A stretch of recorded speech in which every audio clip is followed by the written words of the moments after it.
विधानसभेच्या अनुषंगानं नुकतीच शरद पवार चंद्रजी यांच्या राष्ट्रवादीची आज हिंगोलीमध्ये बैठक पार पडली। या बैठकीसाठी जिल्ह्यातील तिन्ही विधानसभेतील पदाधिकारी उपस्थित होते आणि त्या बैठकीनंतर आपल्यासोबत बोलण्यासाठी आहेत माजी मंत्री जयप्रकाशजी दांडेगावकर साहेब। नेमकी आज बैठक आयोजित केली होती, काय ठरलं बैठकीमध्ये? बैठकीमध्ये निवडणुकीच्या संदर्भात चर्चा झाली। वसमत विधानसभा लढवावी असं सगळ्याच जिल्ह्याच्या कार्यकर्त्यांनी आग्रह केला आणि कळमनुरी किंवा हिंगोलीपैकी दोनपैकी एक जागा राष्ट्रवादीला घ्यावी ही कार्यकर्त्यांची अपेक्षा आहे। पदाधिकाऱ्यांची अपेक्षा होती कळमनुरी असेल, आपलं हिंगोली असेल आणि वसमत असेल, तिन्ही विधानसभा आपल्याकडे घ्या। मात्र खास करून लक्ष आहे ते वसमत विधानसभेकडे। तुम्ही उमेदवारी रिंगणामध्ये उतरणार अशी चर्चा आहे, नेमकं काय? नाही, वसमत विधानसभेची आम्ही वेगळी बैठक घेऊ परत आजच्या चर्चेनुसार आणि मग वसमत विधानसभेचे कार्यकर्ते तो उमेदवार ठरवतील। मीही त्यात राहील, पण कार्यकर्ते सगळे मिळून उमेदवार ठरवतील।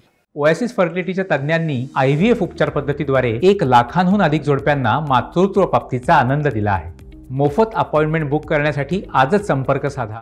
कुठेतरी चर्चा आहे, एकादशी झाल्या, एकादशीच्या शुभेच्छांचे फोन आले अनेकांना, त्यावरही चर्चा सोशल मीडियावरती रंगलेली आहे। कुठेतरी जयप्रकाश दांडेगावकर हेच येणाऱ्या विधानसभेचे उमेदवार असतील आणि त्या ठिकाणी गुरु आणि शिष्य असा सामना होईल असं बोललं जात आहे। अजून त्या बाबतीत मी विचार केला नाही, पण गेली 40 वर्ष जिल्ह्याच्या राजकारणात जयप्रकाश दांडेगावकर हे नाव कुठं ना कुठं आहेच। त्याच्यामुळे एकादशीच्या शुभेच्छा दिल्या तरी त्याची जिल्हाभरात आणि मतदारसंघात चर्चा झाली। राजकीय निर्णय आम्ही आमच्या पक्षाच्या नेत्याबरोबर पवारसाहेबाबरोबर बसू आणि त्यावेळी राजकीय निर्णय घेऊ। आज कार्यकर्त्यांचं मनोगत सगळं जाणून घेण्यासाठी, आढावा घेण्यासाठी बैठक होती। तुम्ही आत्ता बोलताना असं म्हणाले की कुठेतरी 60 मैल पुढे अश्व दमतो, म्हणजे घोडा दमतोय। 2019ला कोण दमलं होतं आणि कुणाला काय, नेमकं उदाहरण काय होतं? नेमकं उदाहरण असं होतं की पवारसाहेबांनी यशवंतराव चव्हाण प्रतिष्ठानला आम्हाला कार्यकर्त्यांना आव्हान केलं होतं की माझी विनंती आहे की सिनियर लोकांनी नवीन लोकांना संधी दिली पाहिजे, त्यांनी कुठंतरी थांबलं पाहिजे मनानंच। महाराष्ट्रातून मी एकटा मनाने थांबलो आणि माझ्या नवीन कार्यकर्त्याला संधी दिली, त्याचा संदर्भ आहे। तुम्ही संधी दिली, मात्र कुठेतरी मी विकासाच्या कामासाठी अजित पवार गटात गेलो असल्याचं राजू नवघरे यांनी, मी नाव घेऊन बोलतो, राजू नवघरे यांनी म्हटलेलं आहे। ते परत शरद पवारकडे येण्यासाठी इच्छुक असल्याची चर्चा आहे, तुमचं मत काय? मला अजून ह्या बाबतीत काही बोलले नाहीत। पवार साहेबांकडे जर परत यायला इच्छुक असतील तर त्यांनी साहेबांना बोलावं। तुम्ही स्वीकारणार? मी कार्यकर्त्याची बैठक घेऊन निर्णय घेणार आहे। मी एकटा वैयक्तिक स्वीकारण्याला फारसा अर्थ राहत नाही। शेवटी आम्ही केव्हाही सामूहिक निर्णय घेतो प्रत्येक वेळी, याही बाबतीत सामूहिक निर्णय घेऊ। त्यांचा प्रस्ताव जर काही आला तर परत एक वेळ बैठक बोलून निर्णय घेऊ। तुम्ही लोकसभेमध्ये इच्छुक होतात, लोकसभेमध्ये तुम्हाला गावाही होती की राजू मला कुठेही सोडून जाणार नाही, आता काय वाटतं? नाही, आता लोकसभेचं होऊन गेला पर्व, विषय संपला तो आणि आजच्या स्थितीमध्ये जे वास्तव आहे ते समजून घेतलं पाहिजे की राजू भैया दादाबरोबर आहेत, आम्ही सगळे पवारसाहेबांसोबत आहेत। पण राजू भैया कुठेतरी शरद पवारकडे येण्यासाठी इच्छुक आहेत, सोशल मीडिया म्हणते, व्हॉट्सअप म्हणते, फेसबुक, सगळीकडे चर्चा सुरू आहे। मी व्हॉट्सअप फेसबुकचा फार फॉलोअर नाही, त्याच्यामुळे ती चर्चा मला माहीत नाही। प्रत्यक्षात अजून ते काही बोलले नाहीत। येणाऱ्या विधानसभेचं चित्र कसं असणार? महाविकास आघाडी विरुद्ध महायुती, आपण जर लोकसभेमध्ये पाहिलं तर लोकसभेपेक्षा वेगळं असणार की अजून वेगळं असणार? नाही, महाविकास आघाडीचे सगळे घटक पक्ष एकत्र राहतील।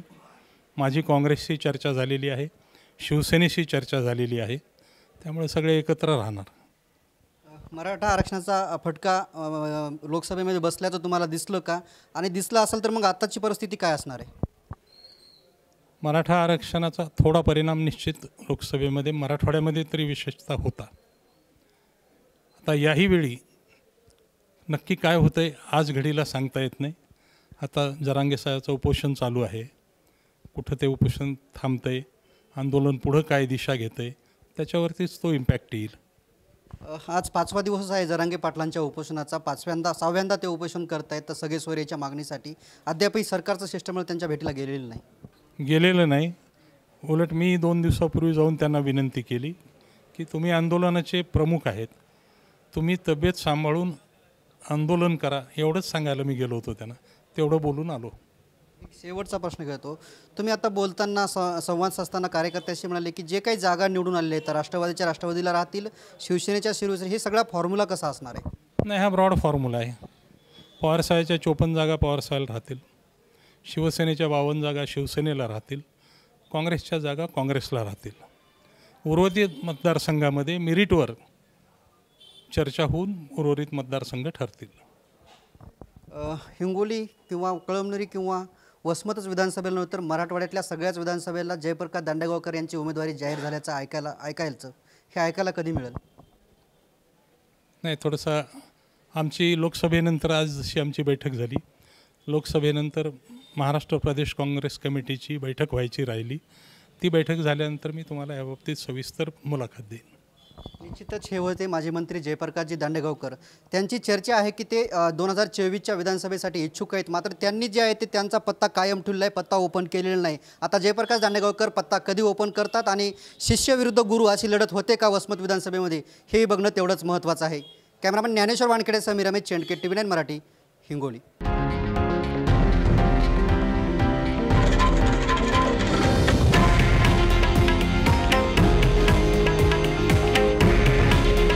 हे आहे देशातील नंबर 1 न्यूज नेटवर्क आणि आपण पाहत आहात TV9 मराठी. काळजी तुमची, हित महाराष्ट्राचं.